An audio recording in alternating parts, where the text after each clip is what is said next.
Okay guys, so what we're going to do here is a homemade chicken pot pie. Since everyone's stuck indoors with the coronavirus, we're looking for some comfort foods. We really can't get out to do any comfort foods, so we're going to go ahead and show you how to do a homemade chicken pot pie. So in this pot, I have about 4 tablespoons of olive oil. And to that 4 tablespoons of olive oil, we're going to go ahead and add a half of cup of butter. So we'll go ahead and put that in.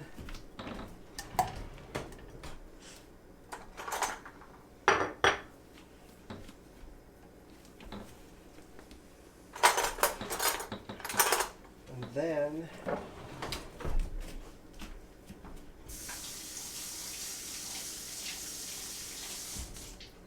I've got this just on medium heat. Put this on medium heat, and we're going to melt that. And then once again, you don't have to worry about writing down any of the directions for recipe-wise ingredients. I will put all those in the description below. So we'll go ahead and heat up our butter and olive oil.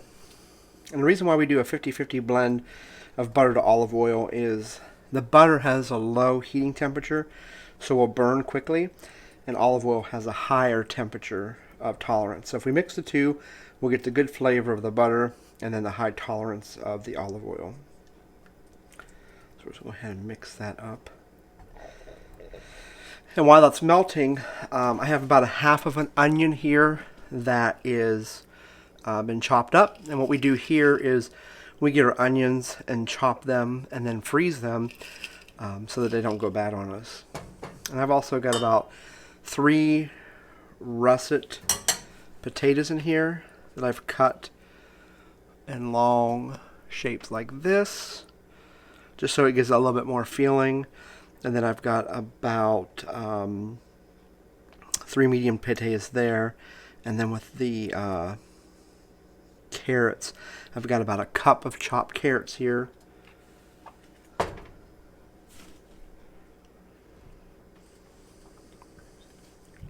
then while that's melting, I'm going to go ahead and get a pot of water going.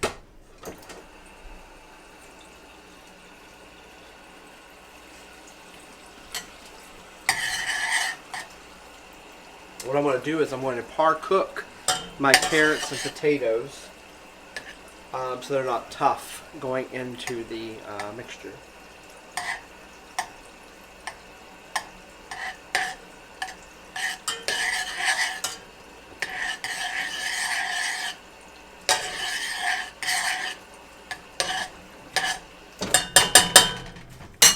So I'm going to go ahead and set this aside, and we'll move to this. This is about just enough water basically to cover all your vegetables, because we do have to par cook these, like I said. As long as they're covered, and we're going to cook those for about 5 to 8 minutes, just long enough to get the vegetables tender. Okay, so we went about 8 minutes on these carrots and potatoes because they were raw.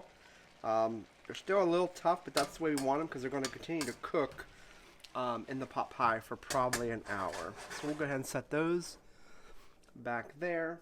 And then we're going to bring our butter and olive oil that's been melted. We're going to bring it back in, put on medium heat, and then we're going to take the onions and put them in the butter and the olive oil mixture. And then we're going to simmer these just until they are kind of clear, translucent, maybe 3-4 minutes.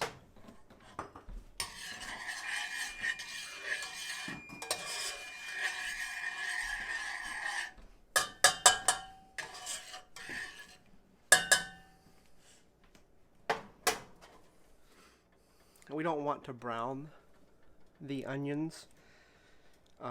They get a kind of a bitter taste to them. We just want to saute them. And you don't need to have your oil a certain temperature when you're doing this. The longer they just set in the mixture, the quicker they'll get soluble. Okay, to this, we're going to go ahead and add a half a cup of all-purpose flour. And what I'm going to do is put a little bit in. Then we want to mix this as we go because we don't want it to stick. We'll get this all mixed in here.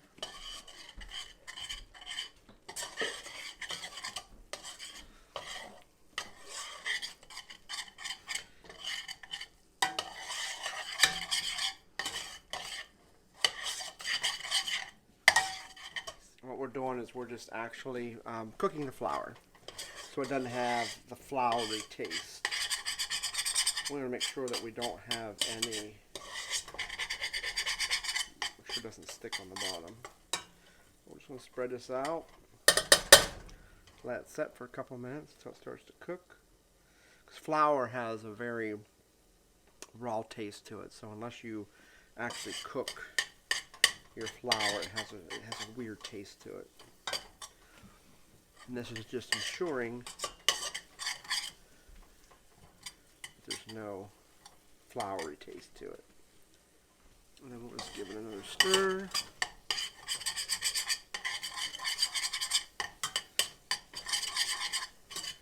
Basically, I'll make sure it gets flipped.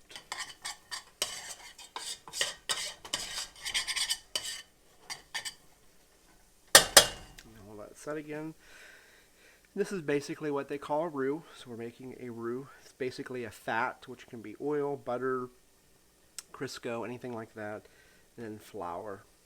And then when it's cooked, you can use that to make white gravies, sausage gravies, any kind of thick soups, cream soups. Just gonna let this go for a couple minutes.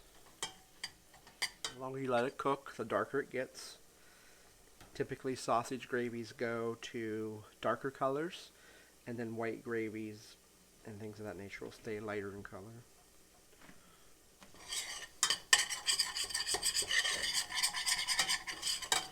Okay, so once we've got that done, what we're going to do is take, I've got 2 cups of chicken stock here, and we're going to add just a little bit of thyme to it, maybe 1/4 cup, and then we're going to mix this as we go, so that we don't create lumps. If you stick it all in at one time, it's more likely to have lumps. And we want a nice, smooth gravy.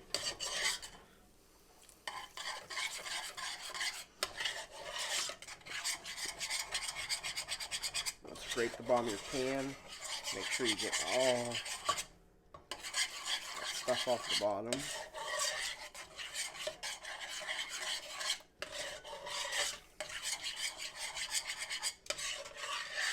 Go ahead and dump all that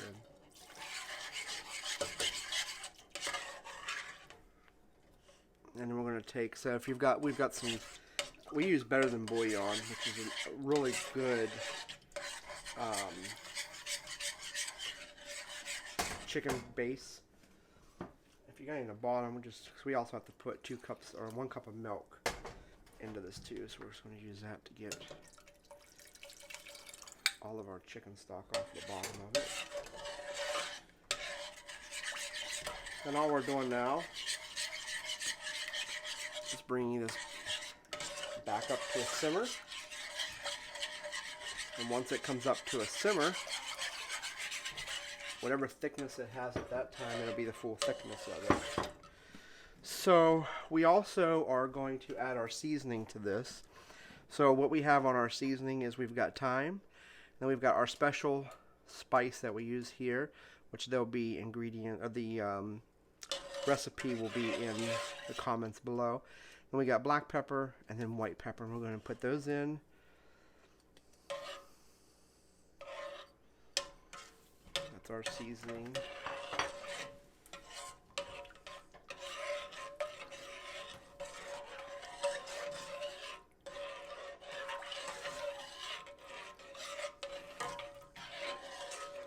And while that comes up to a simmer, since we don't have fresh peas or frozen peas, they take forever. I got a can of sweet peas. So we're going to use 1 can of sweet peas in this recipe. And then I've also got 1 can. It's 10 ounces of chicken breast in broth, and we'll put all that in with the broth into this as well. Once this comes up, just go ahead and bring this up to a simmer quickly. You want to make sure you don't bring this up real quick, so you don't want to stick your oven up on high, because if you do, you'll scorch the bottom and it'll cause all kind of problems. So you want to bring the temperature up on medium so it thickens.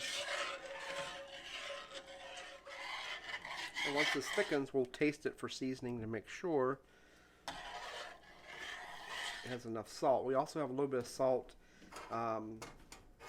coming from our peas, so that's going to add some salt to it as well. And then we're also going to have some sodium coming from our chicken, so that will add some salt. So we don't want to over salt this. I'm not sure if you can see that or not, but you can see that's coming up. It's starting to thicken. The closer it gets to a boil, well, heavy simmer in this case, because we don't really want to boil this, it will scorch, the thicker it gets. You could use this for a base for cream of chicken soup, chicken and wild rice soup. This could be the base for any chicken. If you want to do this, make this a vegetarian dish, you could just use vegetable stock, and then omit the chicken, and add other vegetables to this. Celery would be good in this.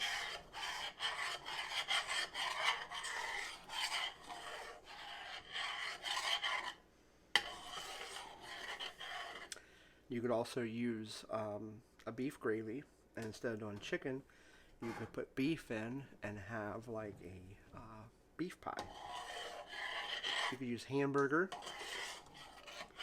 kind of give you a shepherd's pie, so you could do the bottom crust with regular pie crust, your filling, and then put mashed potatoes over the top and then broil those, and that would kind of give you a shepherd's pie. And this is coming up, as you can see, it's getting thicker. So we want a nice, thick, rich base. So you can see we have that nappe look. When it's that thick, it's pretty well done. And you can see the little bubbles coming up. The bubbles starting to simmer. That's how thick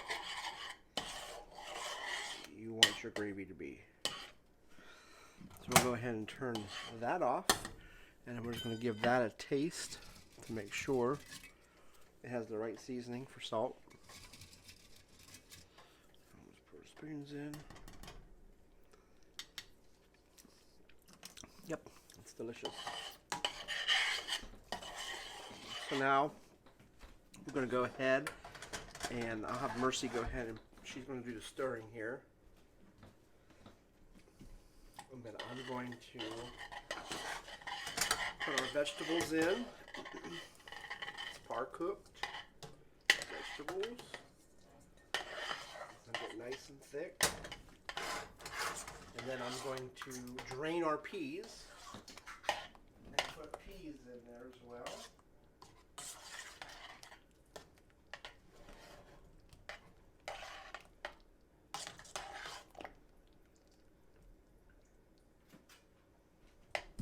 There's our peas. And last but not least, I'm going to open our can of chicken. I'm going to actually drain this chicken just because I don't want my broth to get any thicker or thinner. I want to make sure it stays thick.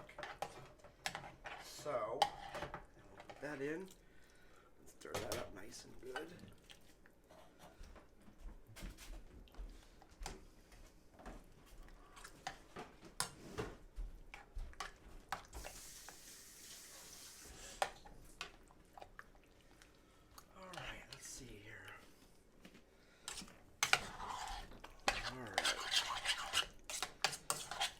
Chicken gets all broke up in there. And we don't do a lot of chicken for the meat. We prefer the vegetables, so just a little bit of chicken. You can, of course, put more chicken if you'd like to. You can put less. It's really up to you.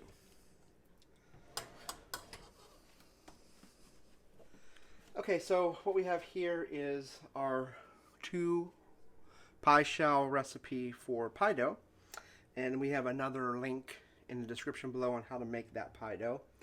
So basically what we're going to do is fill this with our filling.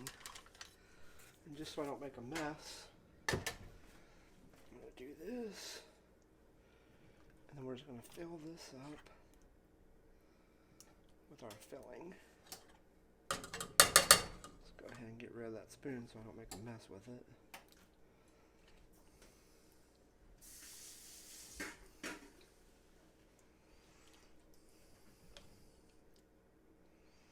Then as this bakes, you know, some of the liquid will evaporate as well, and it will make it thicker broth. I'm going to go ahead and fill this up with our filling. And I've got about a 9-inch deep dish glass pan here. You could do it thinner. Of course, if you do it thinner, you have to bake it a little less. And fill this right up to the tippy top. We don't want it to overflow though. So there, that looks like a good spot. And then I have my other pie crust. This. And put it right over top of this guy here. And slowly unroll, just like that. And some of this excess that we have along the edges, I'm just going to tear that off. And then basically what we want to do with this is we're going to pinch it up and roll it in. Just like this, because we want to seal all those juices in. So they don't run out and go everywhere. We'll pinch in both two crusts. Pinching them up, turning them in. I'm just kind of giving a little pinch to it as I do this, just to seal it all in. I'm going to go back through and just kind of give it a little pinch. Looks like we've got a pretty top, pretty crust. And I'll just go through and I'll pinch it. This thumb, this finger, and then my other thumb, and then I just pinch it together. That's going to give us a little fluted edge. We want to keep a little rough looking, just so it looks like it's homemade.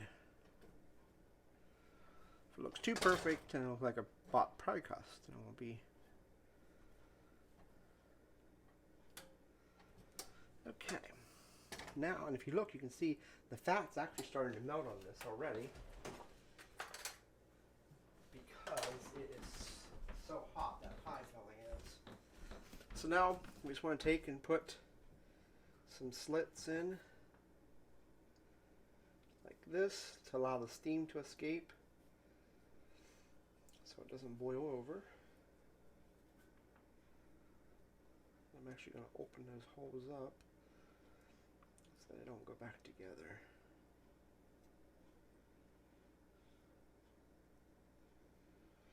If it seals back up, then the steam will go everywhere.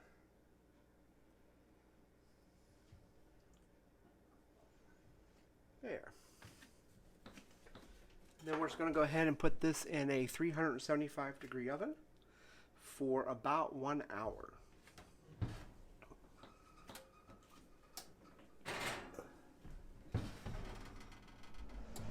Okay guys, so this is our chicken pot pie. It just came out of the oven, so it's hot. I typically let it set for about 5 minutes just to kind of let things settle before we cut into it. But the crust, like, I don't put egg. I don't base the top of my pie crust with egg or anything like that, like some people recommend, and it always turns out just fine.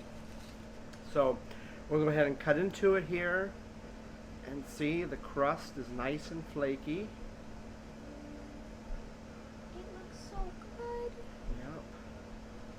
So the crust is nice and flaky. It didn't stick to the pan at all. So I'm just going to cut through here.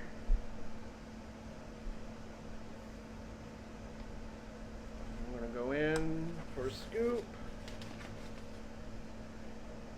Look at that. Wow, that's beautiful. See all that? All the vegetables are nicely cooked inside. Now let me cut myself a piece. And then we'll go in here and give this stuff a taste and see what we think of it.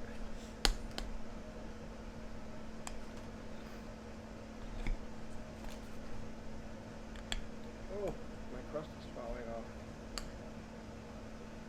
Okay. It's beautiful. So we're just going to move this guy out of the way. And as you can see, the crust is nice and flaky, so it's not chewy. The vegetables, the carrots, let's taste the carrots and see if they're cooked the way they're supposed to be.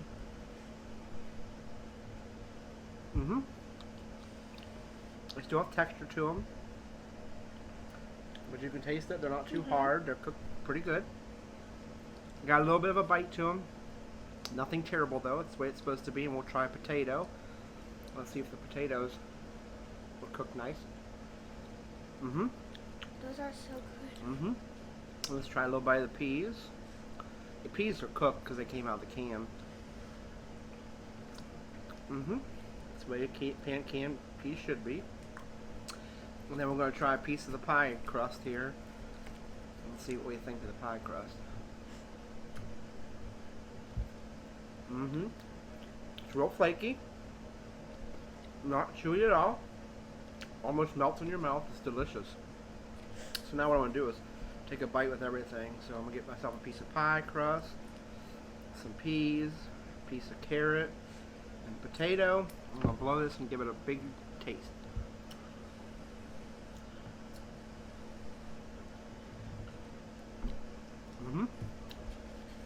Really good. Super hot. Here's a chunk of chicken. It doesn't have a lot of chicken. It's got good chicken flavor. But I mean, during these times when you're locked in and you can't go to the store every day, you really need to stretch your ingredients out. So I would cut way back on the chicken because it still has a good flavor. You got the vegetables, but it still tastes good. Well, guys, I hope you enjoyed this recipe with us. It's worth giving it a shot. If you would, subscribe, give us a thumbs up. We look forward to your comments, and we hope you enjoy this recipe. If you have any suggestions for us, leave them in the comments, and we will do some research and come up with a recipe for you. Alright guys, have a good day. Bye, thank you.